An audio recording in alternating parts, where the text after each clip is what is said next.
আচ্ছা, কালীঘাটের কাকু যা বলেছিল আবার সাহেবকে ধরা যাবে না, তো ওই শুধুমাত্র ওই আইপ্যাকের কিছু লোককে ধরে লাভটা কি?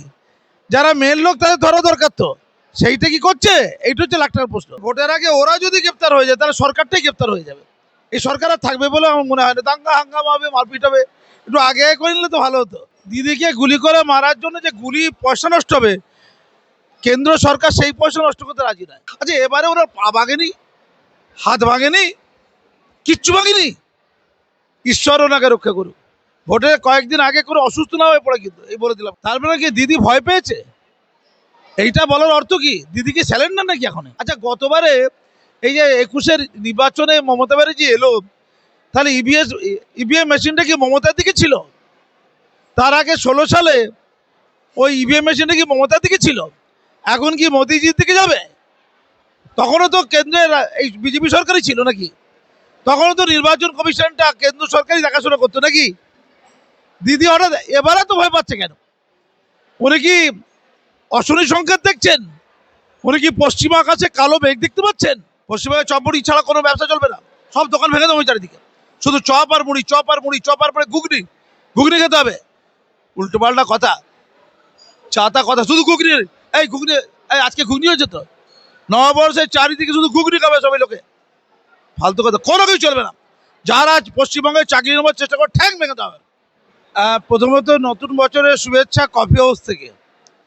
প্রত্যেকে জানালাম আপনারা সবাই ভালো থাকুন। আর খারাপ কথা শোনাচ্ছে কোনো, ভালো ভালো কথা শুনুন। কাউকে মুরগি মশালাম খাইয়েছে, কাউকে বড় বড় পদে নিয়ে গেছে, ডবল ডবল ইঞ্জিন এসে গেছে পশ্চিমবঙ্গে, ডবল ইঞ্জিন আর কি চলে এসছে, সব ভালো খবর আর কি। আবাস যোজনার টাকা এসে গেছে, কলের মধ্যে জল ঢুকে গেছে, বালি আরও শক্তপোক্ত হয়ে গেছে, গরু আর অন্য দেশে যাচ্ছে না, সিন্ডিকেট রাজ বন্ধ হয়ে গেছে, কয়লা সহস্থান আছে আর চুরি হচ্ছে না, এইসবগুলো ভালো খবর। তো এখানে আইপ্যাকের কে নেতা ধরা পড়েছে, তো কতজন ধরা পড়ে তারপর তো সবার পেয়ে যায়, বেল পেয়ে যায়।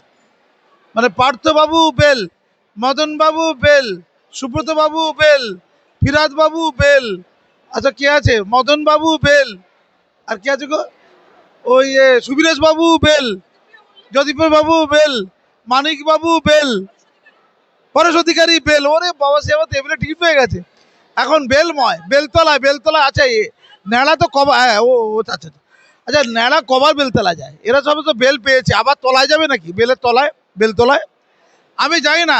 এই আইপ্যাকের লোকটাকে ধরে জেলে ঢুকিয়ে আবার বেল টেল করে দেবে না তো? আচ্ছা, অন্যায় করলে কদিন পরে বেল পেয়ে যাও, এটাই কি নিয়ম? আমার একটা মৌলিক সুনির্দিষ্ট প্রশ্ন রইল। আর এই যে আইপ্যাকের সময় এদেরকে, মানে এই ভোটের সময় আইপ্যাকের লোককে ধরা হচ্ছে, ওরা তো বলবে আমাদের মরাল নষ্ট করে দিচ্ছে। এটা সব ওই কেন্দ্রীয় বাহিনীর কয়েকটা সুরক্ষা বাহিনী আছে না কেন্দ্রীয়, কতগুলো উইং আছে, এরা তো ভোট করছে না, এরা ইডি সিবিআই করছে। ইডি সিবিআই নির্বাচন কমিশন দেখে নেব কত ইডি সিবিআই নির্বাচন কমিশন দিদি কারাতে পারে, দেখে নেবো। এমন কিছু ঘটনা নয় তো, অনেক আগেই তো ধরে নেওয়া দরকার ছিল সবাইকে। যখন আইপ্যাকে তদন্ত করতে সে ইডি লোকেদের মাধ্যমে অপদস্থ করা হয়েছিল, তখন তো ধরেনি। তা আজকে নতুন বছরের দিনে ধরে কি করবে যাই না, আমার মনে হয় ধরে ওদেরকে লাড্ডু খাওয়াবে, নতুন বছরের লাড্ডু। ধন্যবাদ। তাদেরকে লাড্ডু খাওয়ানোর কথা ওই আইপ্যাকের লোকেরা বাঙালি তো, ওদেরকে বাঙালি করবে লাড্ডু খাইয়ে। কথা বলবো, নির্বাচন সামনে একদম দোরগোড়ায়, আর হাতে রয়েছে বলা চলে 8 দিন, হিসাব মতো 7 দিন, 8 দিনও না, 7 দিন, একটা সপ্তাহ মাঝখানে। আমি বলবো স্যার, আজ আইপ্যাকে ইডি বনাম মুখ্যমন্ত্রীর মামলার শুনানোর সম্ভাবনা রয়েছে। আইপ্যাকে কি খেলা শেষ হবে তৃণমূলের? কারণ মমতা বন্দ্যোপাধ্যায় নিজে গিয়েছিলেন, কি চলছে? না না, ভোট শেষ হয়ে যাওয়ার পর শেষ হবে আর কি। এত বিলম্বে কেন? এতই যদি ধরার ছিল, এত বিলম্বে কেন হলো? এটা তো আগেই হতে পারতো। এই ধরা, ওটা সেই ছোটোবেলা সেই বউ বসন্ত খেলা, জানো তো, ছোঁয়াছুঁই খেলা। এই ছোঁয়াছুঁই ধরাধরি চলবে, ভোটটা চলে যাবে। ভোট যার পাবা সে পেয়ে যাবে। ফলে আমি আর এইগুলো নিয়ে আর উৎসাহ নেই। আমি খালি ভাবি ধরা হয় আর বেলটা কবে পায়। আচ্ছা, কালীঘাটের কাকু যা বলেছিল আবার সাহেবকে ধরা যাবে না, তো ওই শুধুমাত্র ওই আইপ্যাকের কিছু লোককে ধরে লাভটা কি? যারা মেন লোক তাদের ধরা দরকার, তো সেইটা কি করছে? এইটা হচ্ছে লাখ টাকার প্রশ্ন। ধন্যবাদ। স্যার আজ আমি বলবো তৃণমূলের কয়লার কালি লেগে আইপ্যাকের হাতে, বিনেশ দিয়ে শুরু, এবার হাজতে বড় মাথা, ভোটের আগে কি গ্রেফতার হবে বড় মাথা, যে বড় মাথার কথা বহু আগে? আমি জানি না, ভোটের আগে গ্রেপ্তার হয়ে গেলে তার সরকার গ্রেপ্তার হয়ে যাবে। তো মোদিজি কি বা অমিতজি কি বা ইডি সিবিআই কি এই কাজটা করবে? আমি জানি না। মানে ভোটের আগে ওরা যদি গ্রেপ্তার হয়ে যায় তাহলে সরকারটাই গ্রেপ্তার হয়ে যাবে। এই সরকার আর থাকবে বলে আমার মনে হয় না। দাঙ্গা হাঙ্গামা হবে, মারপিট হবে, একটু আগে করে নিলে তো ভালো হতো।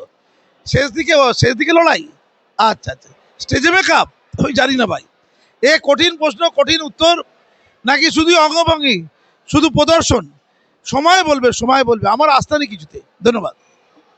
আমাকে জেলে পাঠিয়ে দিন, আরো বেশি ভোটে জিতবো, না হলে গুলি করে মেরে দিন। কেন এমন মন্তব্য করছেন মুখ্যমন্ত্রী মমতা বন্দ্যোপাধ্যায়? উনি কি খুব আতঙ্কি? দিদিকে গুলি করে মারার জন্য যে গুলি পয়সা নষ্ট হবে, কেন্দ্র সরকার সেই পয়সা নষ্ট করতে রাজি নয়। ফালতু পয়সা নষ্ট করে কি হবে? চোখের গুলি মা আঁখোं में গল্লি মারো, সেই গানটা আছে না, চোখের ইঙ্গিতে গুলি মেরে দেবে। রোজ অমিত শাহ মেরে দেবে বলছে। বলছে কই মাই কা লাল है, আজকে বলছে कोई माई का लाल है जो बेलडांगा में बाबरी मस्जिद बनाएगा, कोई माई का लाल है। আর দিদি বলছে রয়্যাল বেঙ্গল টাইগার। আর দিদির সাথে যারা ঘোরে তারাও টাইগার। এইসব পাগলামি দাগলামি আমার আর কিছু ভালো লাগছে না। ভোট গণতান্ত্রিকভাবে হয় কিনা প্রশ্ন।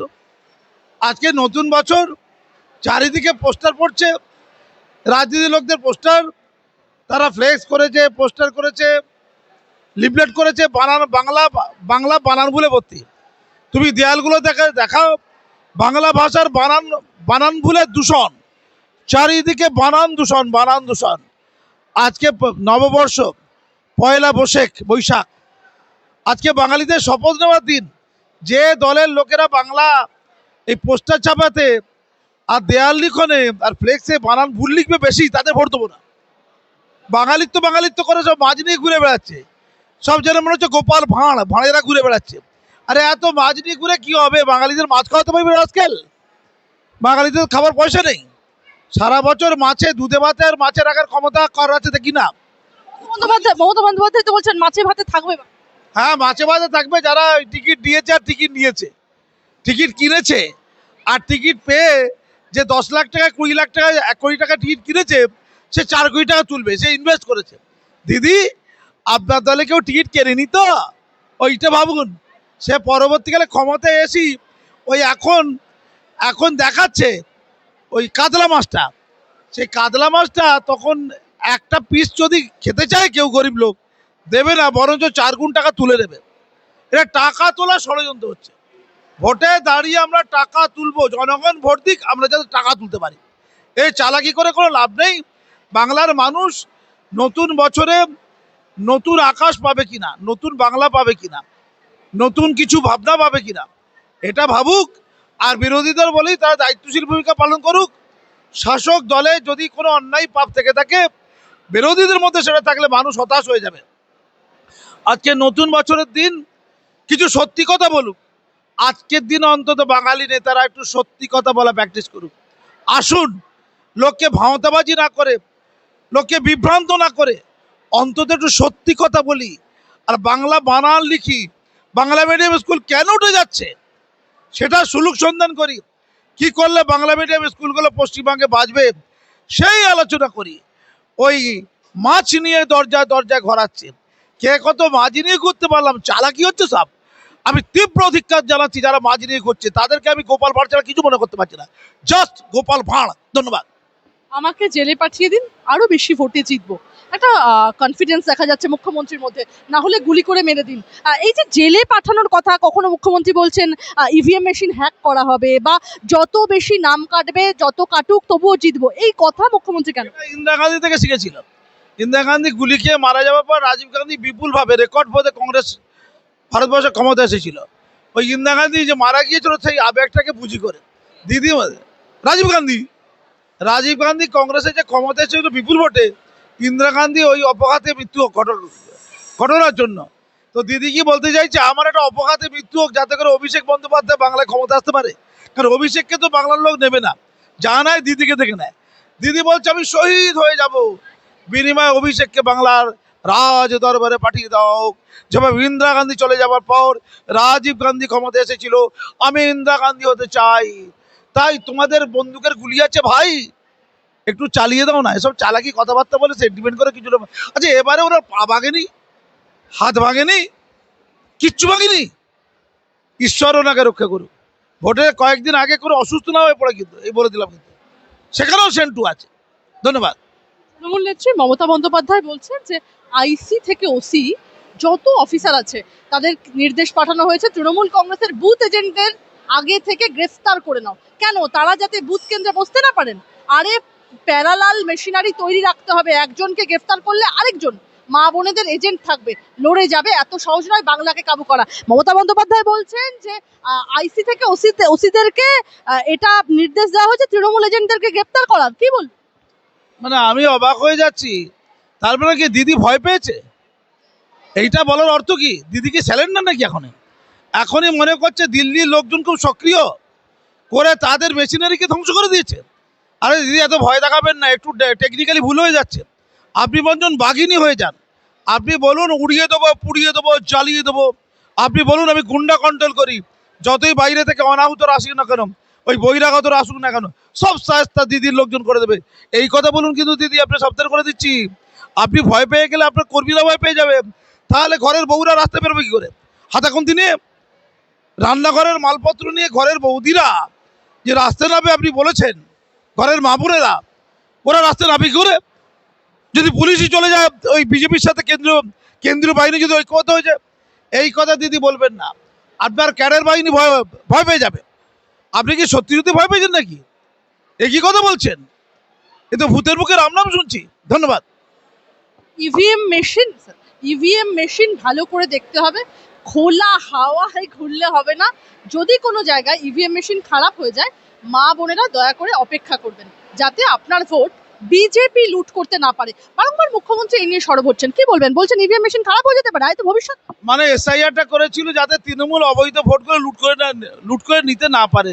দিদির বড্ড গোসা হয়েছিল, আমাদের ভূত ভোটাররা কেন চলে যাবে, তারাই তো আমাদের ভূত হয়ে গিয়ে ভোট দিত। এটা করতে গিয়ে 91 লক্ষ বাদ গেছে। দিদি বলছিল সংখ্যালঘুদের সব সরিয়ে, ওরে সংখ্যালঘুরা চলে গেল রে, সংখ্যালঘুরা মরে গেল রে। এখন দেখা যাচ্ছে যে 3 ভাগে 2 ভাগ হচ্ছে হিন্দু ভোটার যারা বাদ গেছে। মানে পশ্চিমবঙ্গে 3 ভাগের 2 ভাগ হচ্ছে হিন্দু এমনিতে জনগণের মধ্যে, আর 3 ভাগের 1 ভাগ হচ্ছে মুসলমান। ঠিক অঙ্ক করে কিন্তু এসআইআর ঠিক হয়েছে। দেখো, 3 ভাগের 1 ভাগ মুসলমান বাদ গেছে, মানে 30 লাখ। আর 3 ভাগের দু ভাগ মানে হচ্ছে 60 লাখ হিন্দু ধর্মাবলম্বীরা বাদ গেছে। তো দিদি, এই 90 লাখের মধ্যে কজন ভূত ভোটার, কজন ডবল এন্ট্রি ভোটার একটু দেখেছেন? কজন ম্যানুফ্যাকচার ভোটার, কজন একটা ছেলের একটা বাপের 100 সন্তান ভোটার। আপনি এই ভোটগুলোকে তো চেয়েছিলেন। আপনার কি ভয় হচ্ছে যে ওই ভোটটা আরও বেঁচে আছে আর ওই ভোটগুলো বিজেপি দেবে? আপনার মনে যদি এই ভয় জন্মে যায়, আপনাদের কর্মীদের কেউ আর রক্ষা করতে পারবে না দিদি। আপনি এই ভয়ের কথা বলবেন না। আপনি বলুন বিজেপি কোনো ভোট পাবে না, বিজেপির কিচ্ছু নেই, এটা বলুন। তো শিখিয়ে দিচ্ছে ভালো করে, আরে কানে কানে বলবো নাকি? বিজেপির কোনো ভোট পশ্চিমবঙ্গে নেই। কেন বলছেন যে ইভিএম মেশিনটা খারাপ হয়ে যেতে পারে আগে থেকে? তাহলে তো বিজেপি তো জয় করে নেবে। আচ্ছা, গতবারে এই যে 21-এর নির্বাচনে মমতা ব্যানার্জি এলো, তাহলে ইভিএম মেশিনটা কি মমতার দিকে ছিল? তার আগে 16 সালে ওই ইভিএম মেশিনটা কি মমতার দিকে ছিল? এখন কি মোদিজির দিকে যাবে? তখনও তো কেন্দ্রের এই বিজেপি সরকারই ছিল নাকি? তখনও তো নির্বাচন কমিশনটা কেন্দ্র সরকারই দেখাশোনা করতো নাকি? দিদি হঠাৎ এবারে তো ভয় পাচ্ছে কেন? উনি কি অশনি সংকেত দেখছেন? উনি কি পশ্চিম আকাশে কালো মেঘ দেখতে পাচ্ছেন? আমি বলি, যারা তৃণমূলের কর্মী সমর্থক, দিদির কথা ভয় পাবেন না। দিদির বয়স হয়েছে, একটু ভুলভাল বকছে। আপনারা জিতে যাবেন, আপনাদের প্রচুর ক্ষমতা। দিদি থাকতে ভয়? দিদি এমন একটা কবিতা লিখে দেবে, সব ভোটাররা কাত হয়ে যাবে। ঠিক ভোটের আগের দিন কবিতা লিখে দেবে, জানেন তো? এপাং ওপাং জপাকের ন হচ্ছে ভালো কবিতা, কবিতা বিতান লিখে ফেলেছে। এবার লিখবেন ভোট বিতান। আগামীতে কি বই লিখবে? ভোট বিতান, কিভাবে ভোট অর্জন করতে হয়। দিদি, আপনাকে শুধু একটাই বলার, ভোটের আগে কিন্তু অসুস্থ হয়ে গেলে মানবো না কিন্তু। আপনাকে সুস্থ থাকতেই হবে, আপনার হাত পা ইনট্যাক্ট থাকতে হবে।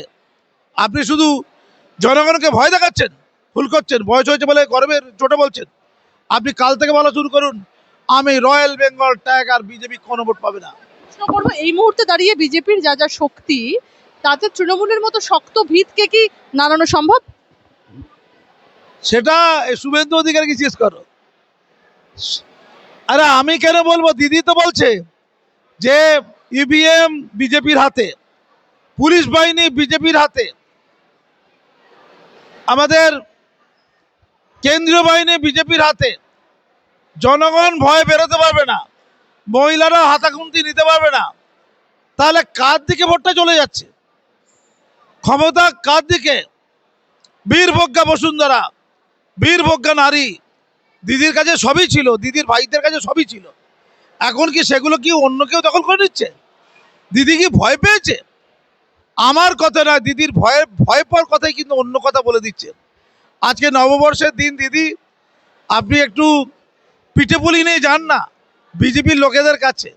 আর কেন্দ্রীয় সরকারের লোকজন তো প্রায় আসছে, আপনি উত্তরীয় নিয়ে যাবেন না এই মোদিজির কাছে আর অমিতজির কাছে? লুকিয়ে লুকিয়ে দিল্লি থেকে তো বৈঠক করতেন, এখন কি বৈঠকটা কোনোভাবে মিস হয়ে গেছে নাকি আপনার? আপনাকে পরিষ্কার বলছি, যদি বাঁচতে চান, নরেন্দ্র মোদী বিভিন্ন জেলায় জেলায় ঘুরছে, আপনি কাঁচা আম আর কিছু লাড্ডু নিয়ে আর নববর্ষের একটা উত্তরে নিয়ে নরেন্দ্র মোদীজিকে একটু শান্ত করুন। রেগে গেলে কিন্তু মুশকিল আছে। উনি যেভাবে রেগে গেছেন, আমার কিন্তু খুব ভয় লাগছে। আপনি ওনাকে শান্ত করুন, একটু দা দা দা দা বলুন, তাহলে হয়তো আপনি রক্ষা পেতে পারেন। আমি বিকল্প আর কিছু দেখতে পাচ্ছি না। ধন্যবাদ। মুসলিম ভোট কি স্যার, মুসলিম ভোট কি এবার একতরফা তৃণমূলের দিকেই যাবে, না কিছুটা এবার বিজেপি ভাগ বসা? একটু গন্ডগোল হচ্ছিল, এ যে ইউপি সেবার রাজসাক্ষী হয়ে গেছে। আচ্ছা, বিজেপির কি পড়ে মরার জায়গা নেই? হাজার কোটি টাকা দেবে হুমায়ুন কবিরকে, আমাকে দিলে আমি জিতিয়ে দিতাম পাবে। হুমায়ুনকে আমাকে 1000 কোটি দিতে হবে না, এই 500 টাকায় 50 কোটি টাকা দিলে হবে? তুই বলো, তোমাদের নিয়ে আমি রাস্তায় নেমে যাবো। 50 কোটি টাকা, আমাকে 100 টাকা নেই, এটাকে বিশ্বাস করা যায়? হুমায়ুন কবির বলেছে, আমি মানছি বলেছে, ও তো মাথায় গন্ডগোল আছে। ও তো বলেছে বিজেপির লোককে 10 ফুট গর্ত করে পুঁতে দেবো, জানতো 1 কিলোমিটার মধ্যে এলে। যখন হুমায়ুন কবির আজকে এই কথাটা বলছিল, আজকে বা কালকে, তখন ওর পাশেই বিজেপি লোক বসেছিল, আমি ধরে নিচ্ছি আর কি। ফলে হুমায়ুন কবির ভাগীরথীতে কেটে ভাসিয়ে দেওয়া বলেছিল তোমাকে, তাই তো? তোমাদেরকে পৌলমী, তোমাকে তো কেটে ভাসানোর কথা ছিল, ভাসিয়েছে। বিজেপি লোক গেলে ওই 10 ফুট গর্ত করে জেসিপি দিয়ে পুঁতে দেবে বেলডাকাতে। এটা কি হবে? তুমি আগে হ্যাঁ কিনা বলো, হবে না। যদি এইটা এই হুমায়ুন কবির ভুল বলে থাকে, মিথ্যে বলে থাকে, অপ্রয়োজন বলে থাকে, ওই 1000 কোটি টাকার গল্পটা মানে অপ্রয়োজনীয় মিথ্যা, মন গড়া গল্প। সেই গল্পটা ধরিয়ে দিয়েছে দিদি কিছু মুসলমানের মনে। তাই মনে হচ্ছে এজিপিও, এ যে ইউপি থেকে অনেক ভোট চলে যাচ্ছে। তো আমি জানি না, বিজেপি থেকে 10%, তৃণমূল থেকে 10% ভোট বেরিয়ে গেছে, সেই ভোটটা বাকিরা নেবার চেষ্টা করলে দিদির খারাপই আছে। আর যদি সেই অঙ্ক না মেলে, তাহলে দিদির একটু মুসলিম ভোটে লাভ হতে পারে। সব মুসলমান এসে যাও গো, আমাদের ঘরের লোক হয়ে যাও গো, পরে তোমাদের উন্নতি করে দেবো গো। এ কথা মুসলমানরা কত বিভ্রান্ত হয় তারাই বুঝুক, আমরা আর কিছু বলার নেই। আজকে নববর্ষ, দিদি একটু ধিক্কার জানাবেন বাংলাদেশের মৌলবীদের প্রতি। তারা বলেছে যারা নববর্ষ পালন করে তারা কাফের, তাদের ধিক্কার জানাই, তাদের জুতো দিয়ে মারা উচিত।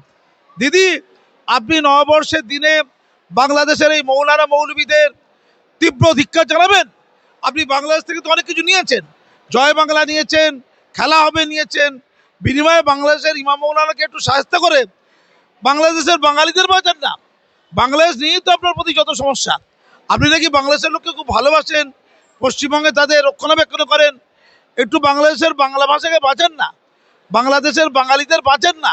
একটু মোল্লাতন্ত্রের বিরুদ্ধে আওয়াজ করুন না, একটু হুমায়ুন কবিরদের ধরুন না, একটু ওই ববি হাকিমদের ধরুন না। এটা ধরে দেখান না আপনার কত সমস্যা, কত ক্ষমতা যাবে, দেখে নেব। অন্তত এটা করুন। পিএসসি পরীক্ষার, পাবলিক সার্ভিস কমিশন পরীক্ষার ফলাফল বিলম্ব, বাংলার যুবকদের ভবিষ্যৎটা কোথায়? ভবিষ্যতে লাগবে না তো, ওই যে এখন মাঝ দিয়ে ঘুরছে, এরা মাছ নিয়ে ভোট চাইবে, লোক ভোট দেবে, ভোটের পরে মাছ খাওয়ার স্বপ্ন দেখবে। বেকার লোক 1,500 টাকা নিয়ে একটা মাছ কিনতে গিয়েই চলে যাবে, কখন মোবাইলে রিচার্জ করবে কখন? বাঙালির এই হচ্ছে ভবিষ্যৎ, বেকার হয়ে থাকবে। বাংলা যদি চা আবার বেকারত্বর মধ্যে নিমজ্জিত হয়ে গিয়ে মাছের স্বপ্নে বিভোর হয়ে থাকবো, তাহলে বাংলা ঠিক এটাই হয়তো হতে চলেছে। ধন্যবাদ। এসে জিজ্ঞেস করবো যে 25% যুব বেকারত্ব, দায়ী কে? পোস্ট গ্রাজুয়েশনের 47.6% বেকার, কেন দায়ী কে? আরে বাবা, এগুলো আমাকে গরম খাচ্ছে কেন? তুমি গরম খাচ্ছ কেন? তোর ব্যাপারটা কি বলো তো?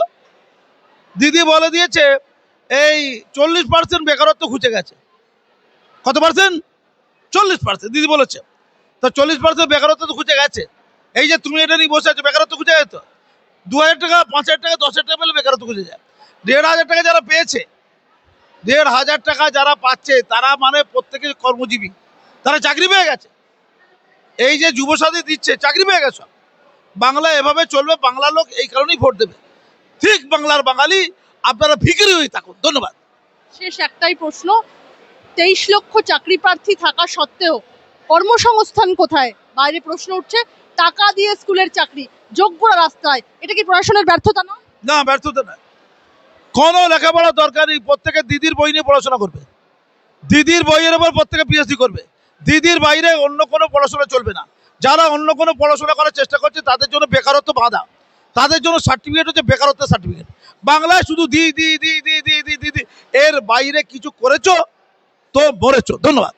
বাংলার বিশ্ববিদ্যালয়গুলো কেন হিংসার কেন্দ্র হয়ে উঠছে? বুঝতো বাবা, বেকারত্ব থাকলে, পেটে খিদে থাকলে অনেক কিছু হয় গো।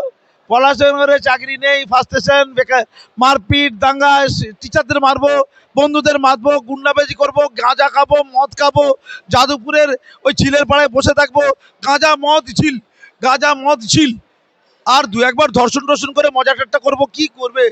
বেকারত্ব থেকে, হতাশা থেকে, ফার্স্টেশন থেকে এগুলি হয় গো। দিদি এগুলোই চায়। ছবিটা কি শুধু যাদবপুরের, না গোটা পশ্চিমবঙ্গের প্রত্যেকটা কলেজের? আপনি যাদবপুর স্পেসিফাই করলেন। আমি যাদবপুরকে এগিয়ে থাকা কলেজ, দিদি যেমন এগিয়ে থাকা, সেরকম যাদবপুরে এগিয়ে থাকা শিক্ষা প্রতিষ্ঠান। দিদির যেমন ছোট ছোট ভাইরা আছে, যাদবপুরও আছে। পশ্চিমবঙ্গের বাকি কলেজগুলোর চিত্রটা কি বলি? অনুপ্রেরণা পাচ্ছে দিদি থেকে যাদবপুর, যাদবপুর থেকে অনুপ্রেরণা, অনুপ্রেরণা থেকে বিভিন্ন কলেজ বিশ্ববিদ্যালয় অনুপ্রেরণা দিচ্ছে। প্রশ্ন আপনার কাছে, কাজের অভাবে কি বাংলার যুব সমাজ অন্য রাজ্যে পাড়ি দিচ্ছে? বাড়ি দেবেন কি করবে? কি যে বলো, ভিন রাজ্যে আপনার নিজের ছেলেও তো ঠ্যাং ভেঙে দেবো। তুমি এখন বাংলা আছো কেন? এই অভিষেকের বাচ্চা কি এখন কোন ক্লাসে পড়ছে? ওকে আমি বিদেশ পাঠিয়ে দেবো, পশ্চিমবঙ্গে থাকবে। ইয়ার কি বেজে চাপ? পশ্চিমবঙ্গে চপ মুড়ি ছাড়া কোনো ব্যবসা চলবে না, সব দোকান ভেঙে দেবো চারিদিকে। শুধু চপ আর মুড়ি, চপ আর মুড়ি, চপ আর পরে ঘুগনি, ঘুগনি খেতে হবে। উল্টো পাল্টা কথা, চাতা কথা, শুধু ঘুগনি। এই ঘুগনি, এই আজকে ঘুগনি হয়েছে তো, নববর্ষের চারিদিকে শুধু ঘুগনি খাবে সবাই লোকে। ফালতু কথা কোনো কিছু চলবে না। যারা পশ্চিমবঙ্গে চাকরি নেওয়ার চেষ্টা করে, ঠ্যাং ভেঙে দেওয়া হবে। একবার তুলে নিই তাদের একদম শিগুড়ের ওই ফাঁকা জঙ্গল ফেলে দেবো মাঠে। স্বপ্ন দেখবো, স্বপ্ন দেখবে, টাটা কোম্পানি স্বপ্ন দেখবে। ধন্যবাদ।